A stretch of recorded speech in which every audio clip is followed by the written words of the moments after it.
Friends.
తలకాయ కూర ఉడికిందండి. దాంట్లోకి మసాలాలు, కారం, ధనియాల పొడి, ఇంట్లో తయారు చేసుకున్న మసాలా అండి వేసుకున్నాను. నేను దానికి తగినంత కారం వేసుకుంటున్నానండి. నేను ఇప్పుడే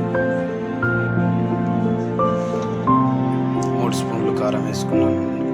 4 స్పూన్లు అండి. నాకు జడ కారం ఎక్కువ ఉండాలి కాబట్టి, మేము కారం ఎక్కువ తింటాం కాబట్టి 4 స్పూన్లు వేసుకున్నామండి. కారం వేసుకొని మంచిగా కలుపుకోవాలండి. ఇది మంచిగా కలుపుకొని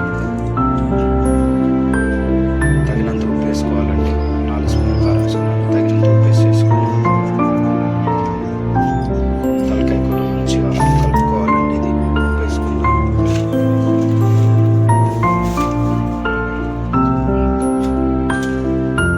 ఒక 1/2 స్పూను గరం మసాలా వేసుకోవాలండి. దాంతోపాటుగా మటన్ మసాలా వేసేసుకోవాలి. మటన్ మసాలా కూడా వేసుకున్నానండి. దీంతో పాటుగా మంచిగా కలుపుకొని మనం పొయ్యి మీద పెట్టుకోవాలి. కుక్కర్లో వేసేసుకున్నానండి. నేనైతే ముక్కలు మునిగేంత వరకు వాటర్ వేసుకున్నానండి. అంటే 4 గ్లాసుల వాటర్ వేసుకున్నానండి. 4 గ్లాసులు వాటర్ వేసుకున్నాను. ఇప్పుడు కుక్కర్ మూత పెట్టుకొని ఒక 5-6 విజిల్స్ పెట్టానండి. మంచిగా ఉడికింది. ముక్క మెత్తగా ఉడికింది. దీంట్లో కొంచెం మనం కొత్తిమీర పుదీనా యాడ్ చేసేసుకొని లైట్గా ఉడకబెట్టుకుంటే కొత్తిమీర పుదీనా వేసేసుకొని ఒకసారి కలుపుకొని కొత్తిమీర పుదీనా వేసుకున్నానండి. అయిపోయింది. వేడి తలకాయ కర్రీ వేడి రైస్లోకి రెడీ అయిపోయిందండి. అయిపోయింది. ఇంకా మూత పెట్టేసి దించేసుకుంటే సరిపోతుందండి.